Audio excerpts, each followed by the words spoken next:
Afternoon. It is a beautiful, cool afternoon here near Mount Shasta. It is February the 15th of 2022. And Bill and I are at the early stages of planning our next move to a new home. Now, moving is nothing unusual for the two of us. Over the course of our marriage, we've moved a number of times, probably every 3 to 5 years. Often we've moved within the same community, just looking for a place that better served whatever our work was at the time. Now, traditionally, Bill has been the one who took the lead, and he's been the one who had the sense of, oh, I want to be within walking distance of a farmer's market, or I want to be out on a piece of property that allows us to look at the possibility of doing retreat work. And he has been the one who's gone out and scouted and discovered the place.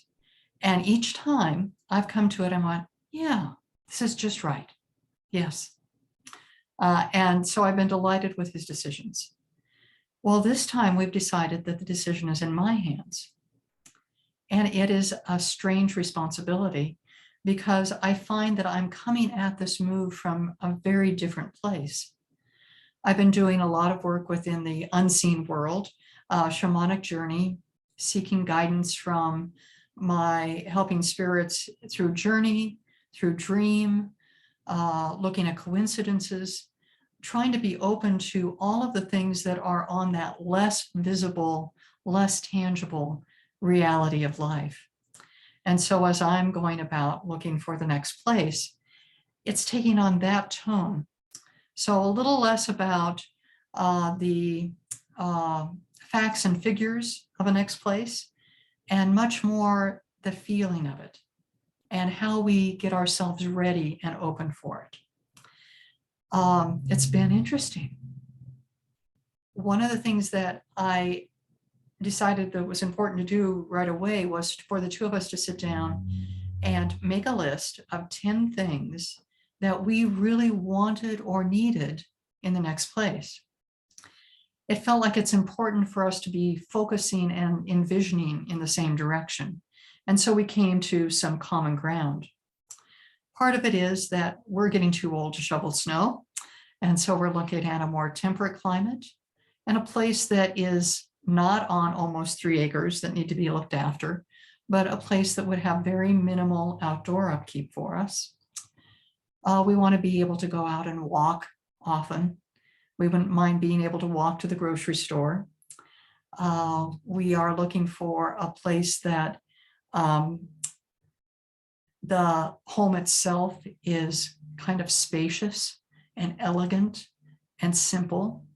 It doesn't have to be really large, but just so that we have the spaces for Qigong, for my journeying and ritual, for our creative work, and for a place that feels like it cares for us and is comfortable and encourages that time to relax and be at ease and allow the flow of life to come around us. So that's been part of it. We want to be in a beautiful area, and we had been bouncing back and forth a bit between, well, maybe we could go to Northern Oregon, or maybe the Sonoran Desert in Southern Arizona, or maybe we'll just stay somewhere close around here because this is familiar and we love the energy of the mountain and all of those things. And yet we finally kind of clicked in just yesterday around the Sonoran Desert. That was my home. That's where I grew up. I love that particular kind of cactus-rich desert. I love the skies. I love the stars. I love the shape of the mountains down there.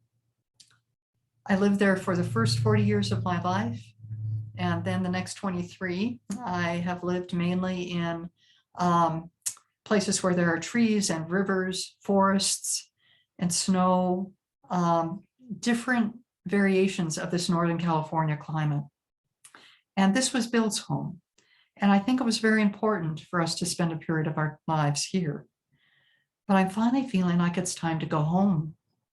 It's time to reconnect with the roots of my spirit that are fed in sitting outside looking at an early morning sunrise. The next challenge that I found was that I have to believe that I'm worthy of that kind of home.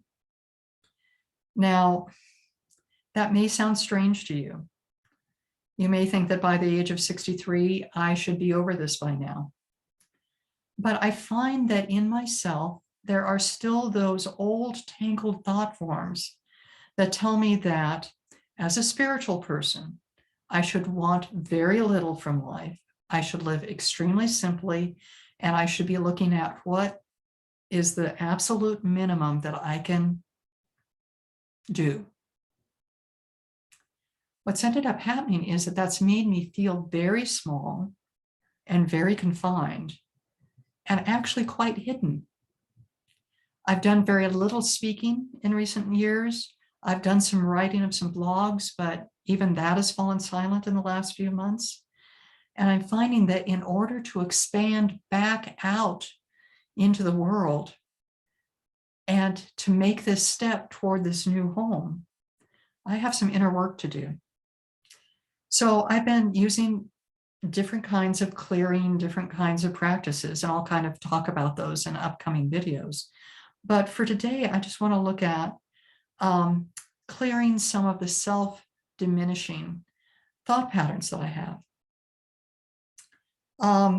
Below all of it, I've been carrying the belief that I'm not worthy, that my gifts are not good enough to be shown to the world.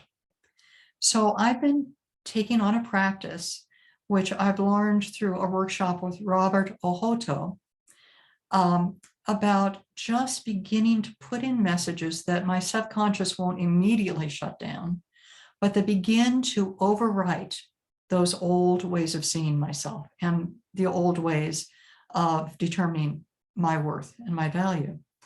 So one of them for me right now is every day, more and more, I discover that I'm worthy of this beautiful life. And I use a variation of it every day more and more. I realize that I am worthy of a beautiful new home in a nourishing setting that encourages my creativity and my well-being. Another one is more and more each day, I feel capable of sharing my gifts with the world in a tangible way. That's just a learning process for me right now, that I am safe enough. I feel enough value from the inside of my being that I can be myself as I'm sharing in this framework and in others. So those things are flowing together right now as we begin to look at where we're going to live. We have some very good friends that keep on asking us the right questions, triggering us in the right ways, helping us to know where we want to look and what we want to do. But my feeling is we're going to be in the southern Arizona Sonoran Desert somewhere. We're going to go home. And when we do, it's going to be in the perfect timing that both of us have had the chance to clear out any of the old residual unworthy messages so that we're free when just the right place to hold us, to support us, to nurture us appears, that we'll recognize it. That's one of the 10 things on the list. It has to be unmistakable at the perfect time that this is the place for us to be. So this move is going to be different. It's going to be based on a different framework. And thank you for listening to me today. I had fun sharing with you a little bit about this. I hope you have a good day and that your life is unfolding in ways that show you more and more each day that you are worthy of a beautiful, whole, and amazing life. Thank you.